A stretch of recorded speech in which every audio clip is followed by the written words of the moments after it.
Hey there, everyone. It's Brendan here, and welcome back to the Crypto Market Rundown, where we talk about everything that's happening in the great world of cryptocurrency. From the technicals on the charts to the fundamentals in the news, we spend the time doing hours of research so that you all don't have to. Now, this week, we're going to have a little bit different of a rundown, and that's because most of the team is over at Consensus. They're conducting podcasts and interviews and talking to all the leaders in the space, and they're going to be back with us next week. But for this week's episode, it's just going to be me, but it doesn't mean that we don't have an action-packed episode in store for all of you, because the topic of crypto is becoming increasingly more of a political issue, and it's for all the right reasons. It's for all good reasons. And that's what I kind of want to talk about in today's episode. It's just how crypto is being adopted on a political spectrum, not only in the US, but it's happening globally. And all these politicians want positive cryptocurrency regulation, and they want to see this industry flourish. And that's really what we're seeing get passed in not one, but two major bills through the mainstream US government.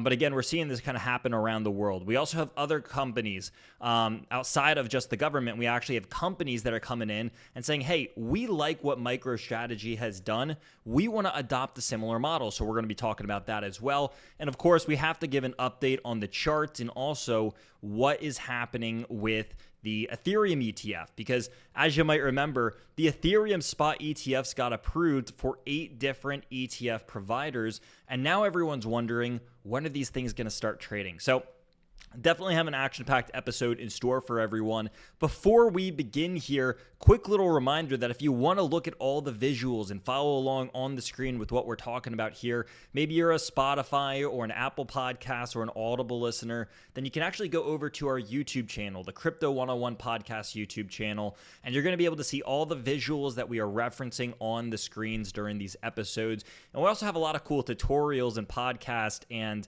other kinds of rundowns and news events that's going up on that YouTube channel as well. So if you want to track along with the visuals, that's going to be your place to do it. And that's going to go ahead and kind of kick us off. So without further ado, let's go ahead and begin here and talk about what in the world has transpired. So for starters here, we actually have, Semler Scientific come out and say, hey, we really like what MicroStrategy has been doing. And I want to flash this up on the screen so that everyone can see it, maybe even zoom in just a little bit. But Semler Scientific announced that they are taking a Bitcoin treasury strategy that is similar to what Michael Saylor from MicroStrategy has done.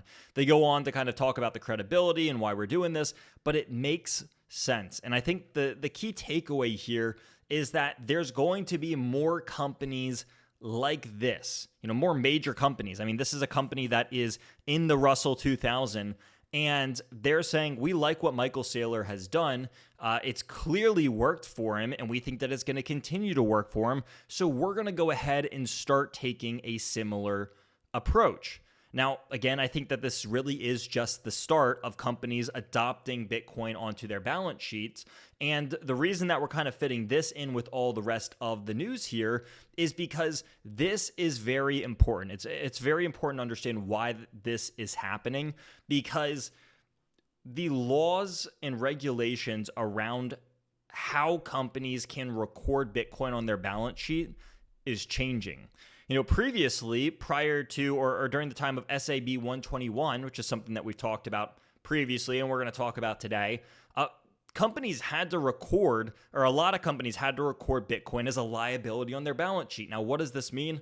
Well, what this means is that they would have to have $1 in cash for every dollar of cryptocurrency that they held in order to offset holding a liability on their balance sheet. So, could they hold Bitcoin without it? Maybe, but it's going to be a negative booking, essentially. It's going to be a negative thing for their accounting. So if they wanted to offset that, maybe it's $1, maybe it's 1,000, $1 million worth of Bitcoin on their balance sheet, well, they need to hold $1 of cash for every $1 of crypto that they held. Now, a lot of politicians gathered together, and we're going to kind of go into this, and, maybe now's the appropriate time for this, but the U.S. Senate said this makes no sense. And it wasn't just one side or the other. politicians on all sides of the spectrum here came forward and they said, this thing doesn't make any sense. There's no reason that an asset like crypto, especially like Bitcoin, should be recorded as a liability. It's just bad for U.S. businesses. And so Democrats and Republicans came together, and they didn't just come together. They came together in overwhelming majority. And they said, we are going to try to get rid of this rule. So they passed this vote. Again, in overwhelming majority. They sent it to the president's desk, who at first was like, there is no way I'm going to approve this thing. But now it's, we're starting to see signs that he's pivoting from that idea, because there's a lot of external pressure that's going into something like this. Not only do you have his campaign competitor, former President Donald Trump, saying, I support the crypto space and this kind of thing, but you also have key members of his party, like the majority leader, Chuck Schumer, and then you have Nancy Pelosi and other people that are supporting these crypto bills now, along with a plethora of other Democrats. And so when we look at this and when we see a bunch of different people from all political parties saying, hey, we are a fan of the crypto space, he's starting, and when I say he, President Joe Biden is starting to become a minority here in his anti-crypto approach. And it doesn't matter what side of the political spectrum you're on here. That's what everyone's just kind of agreeing to. Even people inside of his own party are saying, hey, your anti-crypto approach isn't really that popular. And, so he's starting to get some exterior pressure here, and we're seeing the effects of that. And I think a lot of people are speculating that is a big reason that the Ethereum ETF got passed so suddenly and abruptly.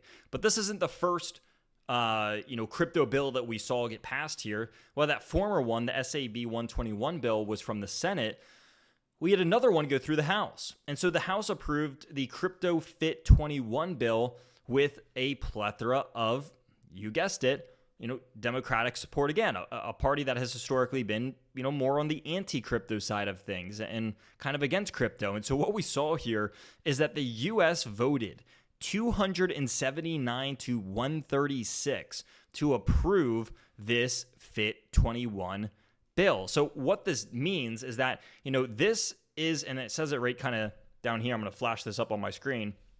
What this means is that this is the, biggest recorded ever crypto win in U.S. policy. And what we saw here was about a 3-to-1 ratio of people voting in favor versus the people voting against this thing. Or excuse me, I think it was about a 2-to-1 ratio here. And so it's just overwhelming support. It wasn't even a close call. It was just an overwhelming majority. Even with I think it was 71 different Democrats, and 208 Republicans that voted on this thing, an agreement. And so we're seeing agreement in the House, we're seeing agreement in the Senate, we're seeing, pretty much just global adoption inside the United States of people saying, hey, we want this to be more positively regulated. And that's really exactly what we're seeing here. So the crypto space is changing. Whether you want to realize it or not, these are things that people have been waiting for seriously, like a decade now. For some people, even longer, saying, man, I can't wait to see until the U.S. government is all in agreement that this thing needs positive, regulation and adoption, especially for these massive entities. And that's what brings us back to the idea that we were talking about earlier with Semler Scientific. There's other companies out there that are like this saying, hey, we want to do this. We just don't want to be punished. We don't want to get sued by the SEC. We don't want Gary Gensler coming after us like he did with Binance and like he did with Kraken and like he did with Coinbase and all these other companies. We don't want him coming after us simply because we own crypto. We want clear regulation, but we also don't want to get punished for having this being labeled as a liability. And so if we're getting all this kind of positive crypto regulation, I can only imagine how many other companies are out there like this one that are looking from an outside approach, from that kind of bird's eye view going, this could be the start. This could be the catalyst that we've been waiting for a long time. So there's all sorts of stuff that's happening inside the government here. And again, I think the pressure is on from a political spectrum because the U.S. election is seriously just a few months away. I mean, we're less than 6 months out from this thing, and everyone wants to stay. And again, it doesn't matter what side of the political spectrum you're on. Everyone wants to stay in positive eyes of the public so that they can get reelected. And so I would imagine that the crypto space continues to move forward. I would imagine that it continues to be positive because that clearly is the narrative right now. And there's just more and more people going to this pro-crypto side than the anti-crypto side. I think with Nancy Pelosi and with Chuck Schumer and some of these other people pivoting, I don't see the bears and the anti-crypto people really having a ton of traction anymore. So that's one of the things that stood out to me here. And, one of the other things that I want to talk about that's a little bit different, but kind of going back to the idea of the Ethereum ETFs, because there was a bit of confusion around this saying, hey, are these approved? Are they not approved? If they are approved, why aren't they trading yet? And the answer there is that these spot ETFs, pretty much have a two-step approval. You have to think the first step is the actual approval itself. And then you have to have essentially like the go-ahead to start trading. And that's what the S1 approval is. The S1 approval is going to say, hey, this thing's actually clear to start trading. So even though the ETFs are cleared, they are not cleared to begin trading yet until we get the S1 approval for these spot Ethereum ETFs. Now, this should take about, I would imagine that we probably take maybe 2, 3, maybe even 4 weeks from now, but it doesn't look like it's something that's going to be approved today or tomorrow or even this week or next week. It'll probably be something that happens closer towards the July area. So I know a lot of people are waiting for this thing. They're going, man, I want to get my hands on this stuff. BlackRock's building on Ethereum and all these other companies are wanting to get their hands on it. But we're probably going to have to wait about, again, roughly speaking, we don't have an exact date, about a month's time here before these Ethereum ETFs start trading. Now, the big question here is, hey, if we're in this phase, then why is Bitcoin falling? Why is Ethereum falling? It doesn't make any sense. We got the ETFs approved, but they haven't started trading yet. Well, to that, what I would say is, what if we go back and we look at what happened to Bitcoin after the Bitcoin ETF approval? And I'm going to flash up a chart here. I think I have, one that shows this. Yeah, here we go. So we have the Bitcoin ETF approval, and then we have the new highs after. Now, what you'll see here in between these two zones is that there's a pullback, right? There is a pullback, and it goes right down. It's a pretty decent one. In fact, if we measure this from top to bottom, there's about a 20-21% pullback over the course of roughly this is about a week and a half period. About a 2-week period where Bitcoin saw about a 20% pullback. But after this, it went to new highs from 38,000 all the way up to 74,000. This was the post-ETF rally. But what happened before this was consolidation, choppiness. We actually saw a fall in price leading to this ultimate rally. And so we're looking at this over here, and a couple other things that I want to highlight is that going into this rally, we saw a golden cross of the 20-day crossing upwards over the 50-day, and we also saw the MACD crossing upwards from this oversold territory back towards bullish territory to the upside. We saw all these happen right around the time of the ETFs and the approval and when they started trading. Fast forward to where we're at today, we're seeing the exact same stuff. The MACD just crossed back upwards. We just had a bullish cross of the 20 and 50-day moving average.